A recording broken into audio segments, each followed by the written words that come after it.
Hi friends, ಎಲ್ರಿಗೂ ನಮಸ್ಕಾರ. ಇವತ್ತಿನ ವಿಷಯ ಏನಪ್ಪ ಅಂದರೆ ಗೃಹಲಕ್ಷ್ಮಿಯರ ಬಗ್ಗೆ ಕೆಲವೊಂದು ಬದಲಾವಣೆಯನ್ನು ತಂದಿದೆ ಸರ್ಕಾರ. ಏನಂತಂದರೆ ಇನ್ನು ಮುಂದೆ ನಿಮಗೆ ಪ್ರತಿ ತಿಂಗಳು 2,000 ರೂಪಾಯಿ ಏನು ಕೊಡ್ತಾ ಇತ್ತಲ್ವ ಸರ್ಕಾರ, ಆದರೆ ಇವಾಗ 2,000 ರೂಪಾಯಿ ಕೊಡೋಲ್ಲ. ಅದ್ರ ಬದಲಾಗಿ ನಿಮಗೆ 1,800 ರೂಪಾಯಿ ಕೊಡುತ್ತಂತೆ. ಯಾಕೆ ಅಂತ ತಿಳ್ಕೊಬೇಕು ಅಂದರೆ ಈ ವಿಡಿಯೋನ ಸ್ಕಿಪ್ ಮಾಡದೆ ಕೊನೆವರೆಗೂ ನೋಡಿ. ಹಾಗೆ ಗೃಹಲಕ್ಷ್ಮಿ ಸಂಘ ಅಂತ ಓಪನ್ ಮಾಡ್ತೀವಿ ಅಂತ ಹೇಳಿತ್ತಲ್ವ ಸರ್ಕಾರ, ಅದ್ರ ಬಗ್ಗೆ ಕೂಡ ಕೆಲವು ಮಾತುಕತೆಯನ್ನು ನಡೆಸಿದೆ. ಆಮೇಲೆ ಇನ್ನೊಂದೇನಪ್ಪ ಅಂತಂದರೆ ಹೆಣ್ಮಕ್ಳು ಇನ್ನೂ ಜೀವನದಲ್ಲಿ ಮುಂದೆ ಬರಬೇಕು, ಅವ್ರಿಗೆ ಏನಾದರೂ ಅನುಕೂಲ ಮಾಡಬೇಕು ಅಂತ ಹೇಳಿ ಅವತ್ತಿಂದನೂ ಸರ್ಕಾರ ಹೇಳ್ತಾನೇ ಇತ್ತು. ಅವ್ರಿಗೆ ಲೋನ್ ವ್ಯವಸ್ಥೆ ಮಾಡ್ತಾಯಿದ್ದೀವಿ ಅಂತ. ಯಾವ ರೀತಿ ಅಂತ ಅಂದರೆ ಎಷ್ಟು ಕೊಡ್ತೀವಪ್ಪ ಅಂತ ಕೂಡ ಹೇಳಿದರು. 30,000ದಿಂದ 3,00,000ದವರೆಗೂ ಕೊಡ್ತೀವಿ ಅಂತ ಹೇಳಿತ್ತು. ಹಂಗಂತ ಹೇಳಿ ಸುಮ್ಮನೆ ಕೊಟ್ಬಿಡ್ತಾರಾ? ಏನಿಲ್ಲ.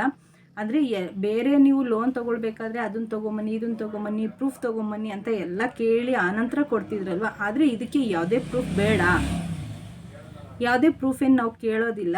ಅದ್ರ ಬದಲು ನೀವು ಗೃಹಲಕ್ಷ್ಮಿ ಫಲಾನುಭವಿಗಳು ಅಂದರೆ ಗೃಹಲಕ್ಷ್ಮಿ ದುಡ್ಡು ಏನಾದರೂ ನಿಮಗೆ ಬರ್ತಾ ಇದೆ ಅನ್ನೋದಾದರೆ ನಿಮಗೆ ಮಾತ್ರನೇ ಈ ಒಂದು ಲೋನ್ನ ಕೊಡೋದು ನಾವು. ಹಾಗಾಗಿ ನೀವು ಯಾವುದೇ ರೀತಿಯ ಪ್ರೂಫ್ನ ಕೊಡೋದೇನು ಬೇಕಾಗಿಲ್ಲ, ನಾವು ಲೋನ್ ಕೊಡ್ತೀವಿ ಅಂತ ಸರ್ಕಾರ ಹೇಳಿತ್ತು. ಈ ಲೋನ್ನ ಕೊಡೋದಕ್ಕೆ ನೀವು ಪ್ರತಿ ತಿಂಗಳು 200 ರೂಪಾಯಿನ ನಿಮ್ಮ ಅಕೌಂಟಲ್ಲಿ ಕಟ್ಟಬೇಕು ಅಂತ ಹೇಳಿತ್ತು. ಆ 200 ರೂಪಾಯಿನ ನೀವು ಎಲ್ಲರೂ ಹೋಗಿ ಕಟ್ಟೋಕ್ಕಾಗಲ್ಲ. ಯಾಕಂದರೆ ನಿಮಗೆ 2,000 ರೂಪಾಯಿ ಬಂದ ತಕ್ಷಣ ಏನಕ್ಕಾದ್ರೂ ಪ್ರಾಬ್ಲಮ್ ಇರುತ್ತೆ, ಖರ್ಚು ಮಾಡ್ಕೊಂಬಿಡ್ತೀರ.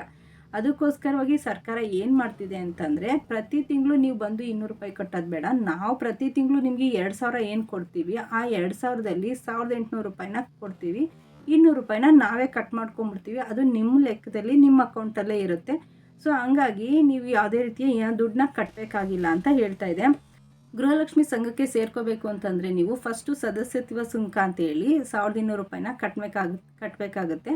ಆನಂತರ ನೀವು ಪ್ರತಿ ತಿಂಗಳು 200 ರೂಪಾಯಿನ ಅವರು ಕಟ್ ಮಾಡ್ಕೊತ ಹೋಗ್ತಾರೆ. ಸೊ 6 ತಿಂಗಳವರೆಗೂ ಈ 200 ರೂಪಾಯಿನ ಕಟ್ಟಾದ ನಂತರ ನಿಮಗೆ ಈ 30,000ದಿಂದ 3,00,000ದವರೆಗೂ ನಿಮಗೆ ಲೋನ್ನ ಕೊಡ್ತೀವಿ ಅಂತ ತಿಳಿಸಿದ್ದಾರೆ. ಸೊ ಈ ಒಂದು ಲೋನ್ನ ತಗೊಂಡು ನೀವು ಜೀವನದಲ್ಲಿ ಏನಾದರೂ ನೀವು ಸ್ವಂತ ಉದ್ಯೋಗನ ಮಾಡ್ಬೋದು, ಏನಾದರೂ ನಿಮ್ಗೆ ಏನಕ್ಕಾದ್ರೂ ಕಷ್ಟಕ್ಕಾದರೂ ಕೂಡ ಬಳಸ್ಕೋಬೋದು ಅಲ್ವಾ. ಆ ರೀತಿಯಾದ ಒಂದು ಉದ್ದೇಶದಿಂದ ಸರ್ಕಾರ ಈ ಒಂದು ಚೇಂಜಸ್ನ ಮಾಡಿದೆ. ಈ ಒಂದು ವಿಷಯ ಗೊತ್ತಾದಾಗಿಂದ ಕೆಲವು ಕಡೆ ಆಲ್ರೆಡಿ ಕಮೆಂಟ್ಗಳಲ್ಲಿ ಕೂಡ ಕೇಳ್ತಿದ್ದಾರೆ, ವಯಸ್ಸಾಗಿರೋ ಅಜ್ಜಿರೆಲ್ಲ ಏನು ಕೆಲಸ ಮಾಡೋಕ್ಕಾಗುತ್ತೆ, ನಮ್ಗೆ ಯಾವುದೂ ಲೋನ್ ಬೇಡ, ನಮಗೆ ದುಡ್ಡು ಕೊಟ್ಟರೆ ಸಾಕು ಅಂತ ಇನ್ನು ಕೆಲವು ಜನ ಬೇರೆ ಬೇರೆ ರೀತಿಯಾಗಿ ಕಮೆಂಟ್ ಮಾಡ್ತಿದ್ದಾರೆ. ಸೊ ಫಸ್ಟು ನೀವು ಬೇರೆ ಅಂದರೆ ಫಸ್ಟೆಲ್ಲ ಯಾರು ಬೇಕೋ ಅವ್ರು ಮಾತ್ರನೇ ಸೇರ್ಕೊತಿದ್ರಲ್ವ, ಅದೇ ಕರೆಕ್ಟಾಗಿತ್ತು. ಇವಾಗ ಎಲ್ರದ್ದು 200 ರೂಪಾಯಿ ಕಟ್ ಮಾಡ್ಕೊಳ್ಳೋದಾದರೆ ನಮಗೆ ಬೇಡದೇ ಇರೋರು ನಾವು ಏನು ಮಾಡಬೇಕು, ನಮಗೆ ಪೂರ್ತಿಯಾಗೇ ಆ ಒಂದು ದುಡ್ಡನ್ನ ಕೊಡಿ ಅಂತ ಕೂಡ ತುಂಬ ಜನ ಕೇಳ್ತಾ ಇದ್ದಾರೆ. ಈ ಒಂದು ಸರ್ಕಾರದ ಒಂದು ಹೊಸ ನಿರ್ಧಾರದ ಬಗ್ಗೆ ನಿಮ್ಗೆ ಏನು ಅನಿಸುತ್ತೆ ನನ್ನ ಕಮೆಂಟ್ ಸೆಕ್ಷನಲ್ಲಿ ಹಾಕೋದನ್ನ ಮರಿಬೇಡಿ. ಸೊ ಇದು ಇನ್ನೂ ಸರ್ಕಾರ ಏನು ಜಾರಿಗೆ ತಂದ್ಬಿಟ್ಟಿದ್ದೀವಿ ಅಂತ ಹೇಳ್ತಾ ಇಲ್ಲ, ಮುಂದೆ ಬದಲಾವಣೆ ಮಾಡ್ತೀವಿ ಅಂತ ಕೂಡ ತಿಳಿಸ್ತಾ ಇದೆ. ಹಾಗೆ ಸರ್ಕಾರ ಸಂಘ ಇನ್ನೂ ಯಾವಾಗ ಓಪನ್ ಮಾಡ್ತೀವಿ ಅಂತ ಕೂಡ ಇನ್ನೂ ತಿಳಿಸಿಲ್ಲ. ಫಸ್ಟು ಈ ಒಂದು ಪ್ರಿಪ್ರೇಷನ್ ಎಲ್ಲ ಮಾಡ್ಕೊತಾ ಇದ್ದೀವಿ ಅಂತ ಅಷ್ಟೇ ತಿಳಿಸ್ತಾ ಇದೆ. ಸೊ ಯಾವಾಗ ಸಂಘ ಓಪನ್ ಮಾಡ್ತಾರೆ ಅಂತ ಗೊತ್ತಾದಾಗ ನಾನು ನಿಮಗೆ ತಿಳಿಸ್ತೀನಿ.